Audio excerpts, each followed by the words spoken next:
Assalamualaikum warahmatullahi wabarakatuh. Adik-adik, jumpa dengan Kak Aslam. Hari ini kakak akan menjelaskan materi persamaan linier satu variabel. Dalam materi ini, kita akan bahas beberapa topik bahasan. Yang pertama adalah kita bahas apa itu kalimat tertutup dan kalimat terbuka, apa perbedaan dari mereka itu. Kemudian kita akan mengenal lebih jauh tentang persamaan linier satu variabel. Dan yang kedua, yang terakhir kita akan bahas penyelesaian persamaan linier satu variabel. Oke, kita mulai dari kalimat tertutup dan kalimat terbuka. Apa itu ya? Kalimat tertutup adalah kalimat yang dapat ditentukan benar atau salahnya. Jadi kalimat tertutup itu bisa ditentukan salah atau benar. Contohnya begini. Kota Surabaya berada di Provinsi Jawa Tengah. Nah, kalian bisa menentukan kalimat ini bisa ditentukan salah atau benarnya. Kota Surabaya itu ada di Jawa Timur, berarti pernyataan ini salah, gitu ya. Ini disebut dengan kalimat tertutup. Kemudian contoh kedua, 5 termasuk bilangan ganjil. Kalian ingat bilangan ganjil itu 1, 3, 5, 7 dan seterusnya. Berarti 5 termasuk bilangan ganjil. Berarti ini adalah kalimat yang benar. Nah, kemudian yang ketiga, contoh ketiga, 4 tambah 5 sama dengan 45. Ya, sejak di SD kita tahu 4 tambah 5 berapa? 9. Apakah 9 sama dengan 45? Oh, tentu tidak. Maka ini kalimat yang salah. Nah, ini disebut kalimat tertutup, dapat ditentukan salah atau benar. Yang pertama salah, yang kedua benar, yang ketiga salah. Oke, bisa dipahami adik-adik? Kita lanjut ya. Sekarang kalimat terbuka itu apa? Kalimat terbuka adalah kalimat yang belum bisa ditentukan benar atau salah. Jadi, untuk lebih jelasnya lihat contoh nih. Kalimat begini, beliau adalah mantan gubernur NTB. Beliau ini terbuka dia kan, bisa siapa aja nih, beliau siapa? Nah, ini beliaunya ini tidak jelas, maka tidak dapat ditentukan salah atau benar. Kalau beliaunya diganti dengan misalnya siapa itu, TGB, nah itu benar kan. Kemudian contoh yang kedua, X ditambah 4 sama dengan 54. Bener nggak nih? Berapa ditambah 4 sama dengan 54? Nah, kita nggak tahu berapa X-nya ini. Kalau X-nya diganti 50 benar. Kalau X-nya diganti yang selain 50 salah gitu ya. Maka kalimat ini namanya kalimat terbuka. Tidak dapat ditentukan salah atau benar. Ya, kalian sudah tahu bedanya kalimat terbuka dan kalimat tertutup. Kalimat tertutup dapat ditentukan salah atau benarnya. Kalau kalimat terbuka tidak dapat ditentukan salah atau benar karena mengandung variabel. Nanti ada istilah variabel. Nah, ini contoh di soal. Kamu bisa bedakan manakah kalimat yang benar. Di bawah ini kalimat yang benar adalah A, B, C, D. Kita lihat yang A. X dikurang 2 sama dengan 5. Nah, ini mengandung variabel X. Jadi, kita nggak tahu berapa X-nya ini. Berapa dikurangi 2 sama dengan 5. Ini tidak dapat ditentukan salah atau benarnya. Ini namanya kalimat apa? Kalimat terbuka. Ya. Yang B, 1005 adalah bilangan prima. Ciri bilangan prima hanya dapat dibagi oleh bilangan itu sendiri. Atau 1 ya. Nah, di 1005 kalau satuan 5 itu pasti dapat dibagi oleh 5 ya. Maka selain oleh 1 dia bisa juga dibagi oleh 5. Maka dia bukan bilangan prima. Maka ini pernyataan yang salah. Yang diminta yang benar ya. Berarti A nggak bisa ditentukan salah benarnya. Yang B salah. Yang C 3 adalah faktor prima dari 111. Taunya dari mana? Gampangnya begini. Yang bilangan yang bisa dibagi 3 adalah jumlah digitnya, jumlah angkanya itu kelipatan 3. Kamu jumlahkan saja 1 ditambah 1 ditambah 1, 3. Pasti dia bisa dibagi 3. Maka 3 merupakan faktor prima dari 111. Berarti C itu jawabannya ya. Tapi coba cek yang D. Banyak himpunan bagian dari himpunan 2, 3, 4 adalah 3. Kita ingat di semester 1 di bagian awal himpunan itu mencari himpunan bagian rumusnya adalah 2 pangkat N. Ini anggotanya ada 3, 2 pangkat 3 harusnya 8. Ini harusnya 8. Sehingga D ini salah. Yang benar jawabannya adalah yang C. Oke adik-adik? Contoh berikutnya. Di bawah ini kalimat yang salah adalah. Nah kita lihat. Kalimat yang salah. Yang pertama, yang A. Negatif 11 kurang dari negatif 8. Atau mudahnya negatif 11 di kirinya negatif 8. Oh benar ya. Makin ke kiri nilainya makin kecil. Ini yang A benar. Diminta yang salah ya. Yang B, 2x ditambah 5 kurang dari 3. Maka kita mau menentukan salah atau benar. Oh ada x-nya. Kita nggak tahu berapa x-nya di sini. Karena ada variabel, maka ini disebut dengan kalimat terbuka. Jadi nggak bisa ditentukan salah atau benar. Yang C, ada simbol begini, himpunan terus kok nggak ada apa-apanya di situ ya. Nggak ada bilangannya satupun.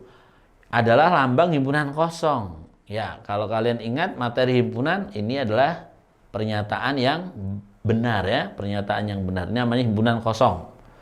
Ini benar, yang diminta salah loh ya. Yang D, 0 adalah bilangan positif. Ya, ini pasti salah karena positif itu kalau yang bulat berarti 1, 2, 3, 4. Kalau 0 itu netral ya, tidak positif, tidak negatif. Berarti jawaban yang salah adalah yang D. Oke adik-adik, setelah kalian paham bedanya kalimat tertutup dan kalimat terbuka, sekarang kita akan mengenal lebih jauh tentang persamaan linear satu variabel. Bentuk umum dari persamaan linear satu variabel itu adalah seperti ini. AX ditambah B sama dengan 0. Ini bentuk umumnya, di mana A adalah koefisien, X adalah variabel atau peubah, kemudian B disebut konstanta. Semua harus merupakan bilangan real. Pokoknya semesta pembicaraan kita selalu bilangan real.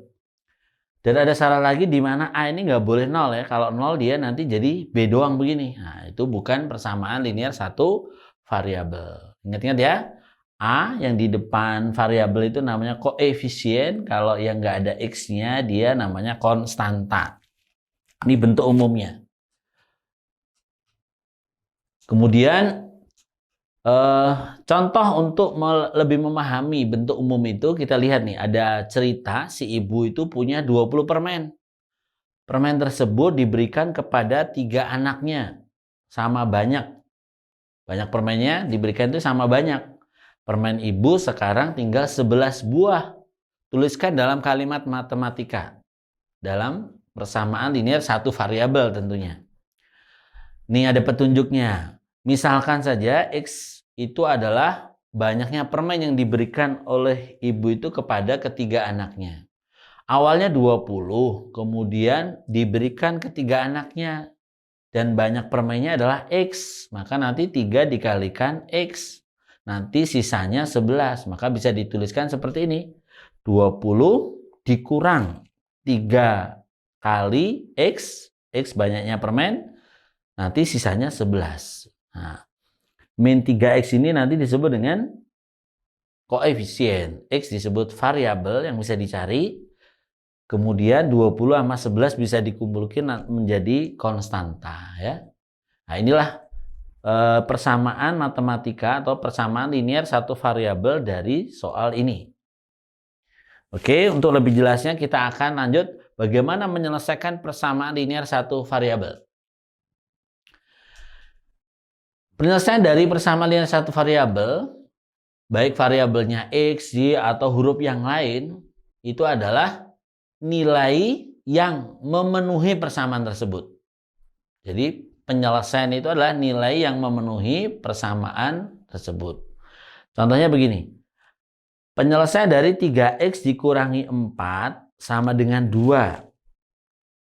Nah, X ini yang memenuhi persamaan ini disebut dengan penyelesaian. Dari hitungan diperoleh X-nya sama dengan 2. Kenapa 2? Karena 3 dikali 2 dikurang 4 itu sama dengan 2. 3 kali 2 berapa? 6. 6 dikurangi 4, 2. Maka 2 adalah penyelesaian dari persamaan linear satu variabel ini. Nah, itulah definisi dari penyelesaian. Yaitu apa? Nilai variabel yang memenuhi persamaan tersebut. Oke, bisa dipahami ya penyelesaian itu apa? Nah, beberapa tahapannya. Pertama, untuk penyelesaian persamaan linear satu variabel dapat dicari dengan yang pertama, menjumlahkan atau mengurangkan kedua ruas dengan bilangan yang sama. Kenapa ini dilakukan? Karena dia persamaan. Persamaan itu pasti diperlakukan yang sama antara yang ruas kiri dengan yang ruas kanan. Kemudian bisa saja dia dikali atau dibagi kedua ruas tersebut dengan bilangan yang sama karena persamaan ya. Sehingga nanti diperolehlah variabel pada persamaan tersebut. Ya. Untuk lebih jelasnya ini Kakak berikan contoh. Nah, contohnya seperti ini. Penyelesaian dari P ditambah 4 sama dengan 7 adalah, nih, berapa P yang memenuhinya ini? Maka tahapannya seperti ini. P tambah 4 sama dengan 7. Supaya kita dapat nilai P, maka 4-nya ini harus dibuang atau dihabiskan. Dibuat jadi 0. Caranya gimana? Dikurangi 4. Karena 4 dikurangi 4 kan 0. Sehingga nanti tinggal P. Nah, kalau ruas kiri dikurangi 4, ruas kanan juga harus dikurangi 4. Nah, itulah persamaan. Mengajarkan keadilan ya. Kiri dikurang 4, kanan dikurang 4. 4 dikurang 4, 0. P tambah 0 ya jadi P. Nah, 7 dikurang 4, 3. Maka inilah penyelesaian dari persamaan P tambah 4 sama dengan 7. Maka P-nya adalah 3. 3 tambah 4 berapa deh? 7. Nah, itulah penyelesaiannya. Nah, sekarang contoh-contoh yang lain ya. Perhatikan. Jika 3X sama dengan 7 dan Y tambah 10 sama dengan 8, maka nilai dari X dikurangi Y berapa? Kita mesti cari X-nya sendiri, Y-nya sendiri. Nah, ini ada perkalian. 3X artinya 3 dikali X. 3 dikali X sama dengan 7. Kalau ini Y ditambah. Maka kita cari satu persatu. Ya, di papan sini ya. Perhatikan di sini. 3X sama dengan 7. Nah, kemudian yang kedua apa? Y ditambah 10 sama dengan 8.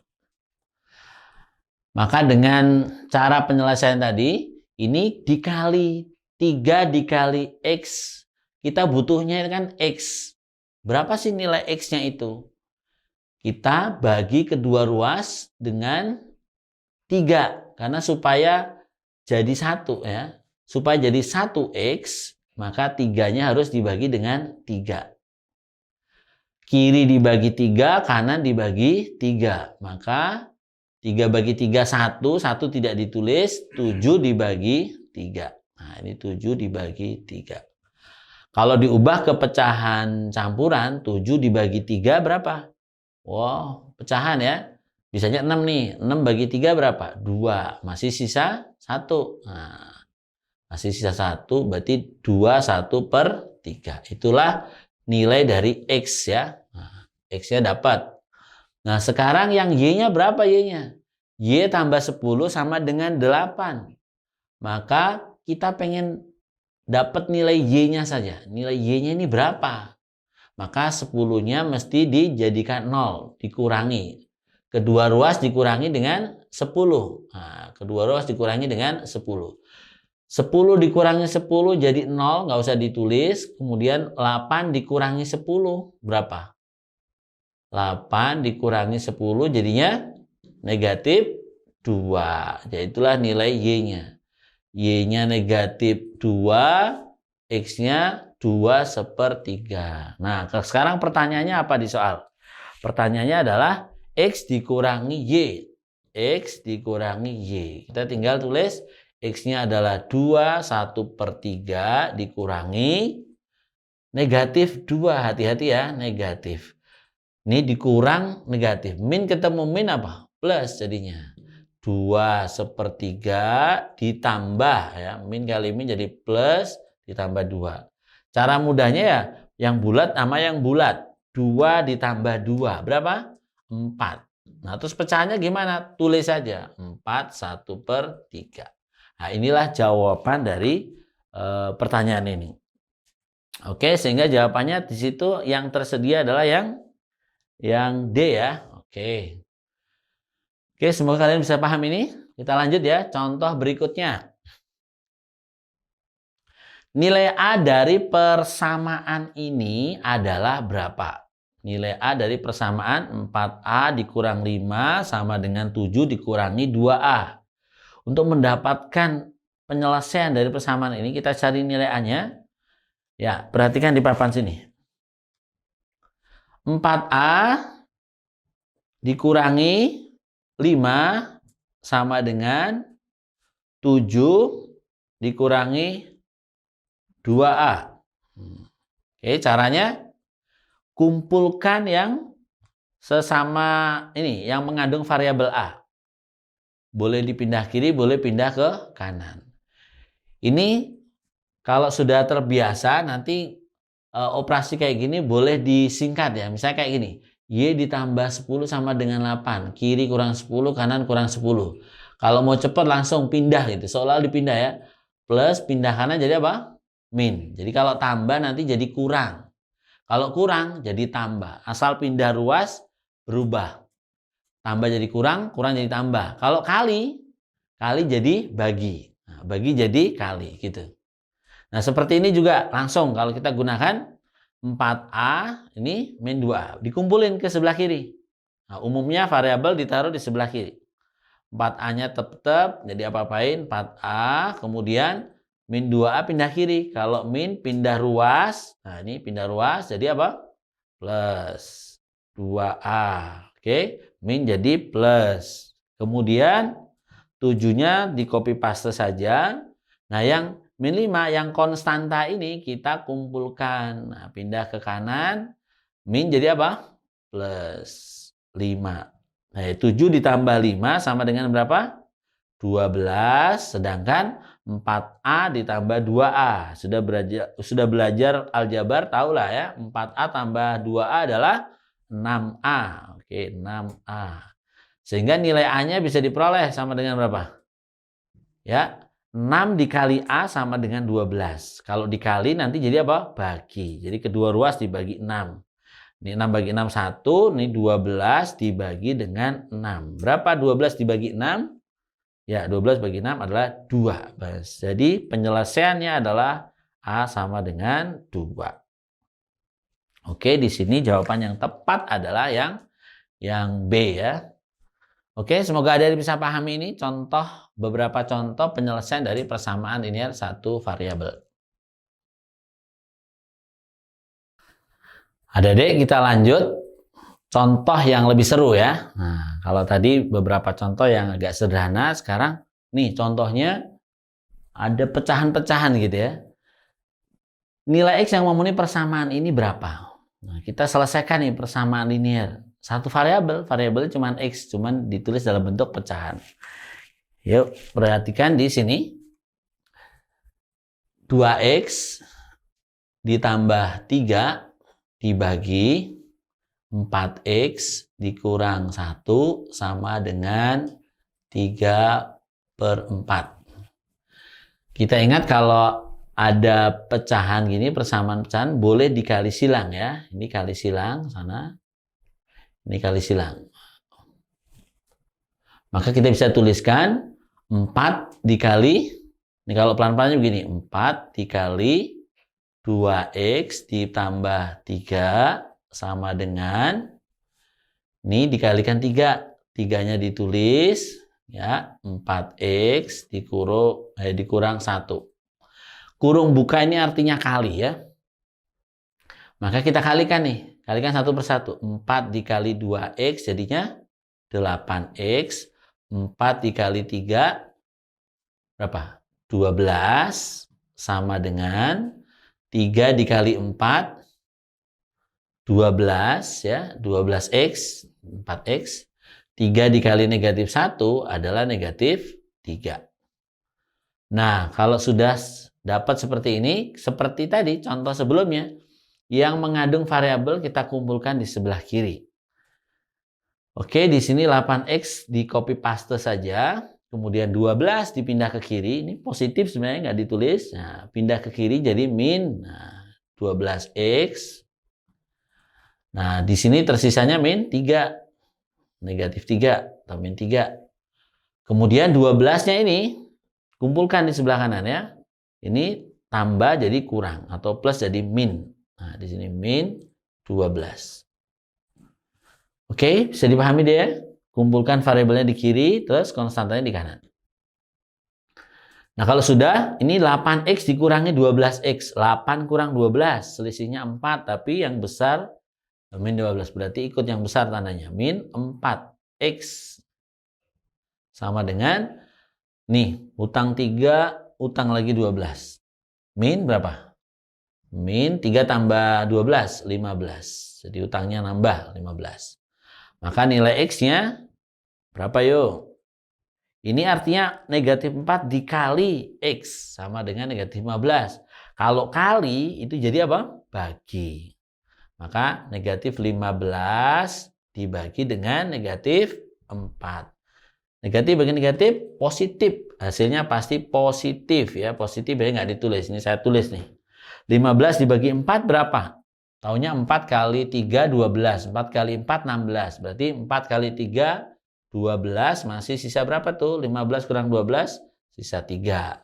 Berarti 3 per 4. Nah, inilah jawaban dari, atau penyelesaian dari persamaan linear satu variabel ini.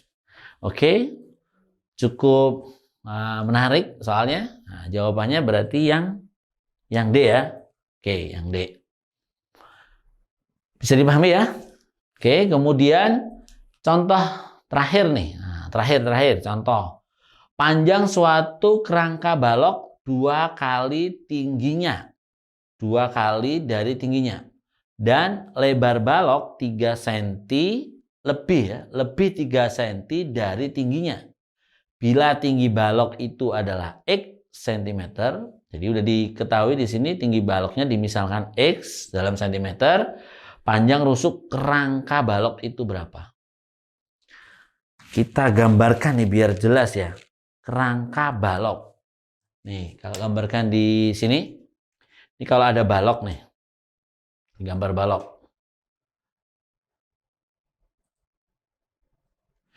Ini namanya panjang. Ini panjang. Ini namanya lebar, ini namanya tinggi ya.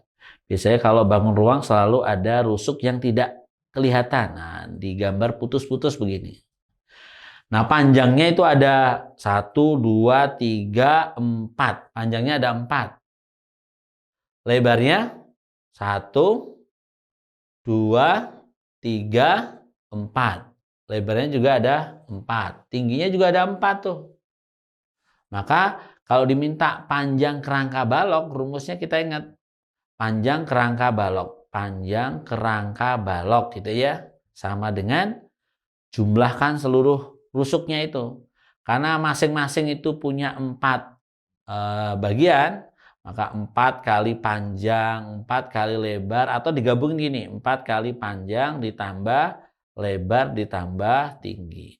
Ini artinya 4 panjang, 4 lebar, 4 tinggi. Nah, di soal diketahui apa? Panjangnya, tingginya itu dimisalkan X cm, X. Sedangkan panjangnya di soal disebut 2 kali tingginya. Tulis 2 kali X gitu. Lebarnya katanya 3 lebih atau lebih 3 dari tingginya. Tingginya X ditambahin 3, jadi lebih 3. Maka panjang kerangka baloknya kita bisa tuliskan 4 dikali P-nya adalah 2X. Kemudian lebarnya X ditambah 3. Tingginya adalah X begini. Maka kita sederhanakan 4 kali 2X ditambah X ditambah X. Berapa jadinya? 2 tambah 1 tambah 1. Ini kumpulkan X-nya ya. Jadi 4. Ini 4X. Kemudian tinggal tersisa 3 nih. 4X ditambah 3. Hasil akhirnya apa? Ya tinggal dikali seperti tadi. 4 dikali 4. Kurung bukarnya kali. 4 kali 4X berapa? 16. 16X ya. Terus 4 dikali dengan 3. 4 kali 3 hasilnya 12. Ya. Inilah panjang kerangka balok seluruhnya. Nah, ini jawabannya adalah 16X ditambah 12.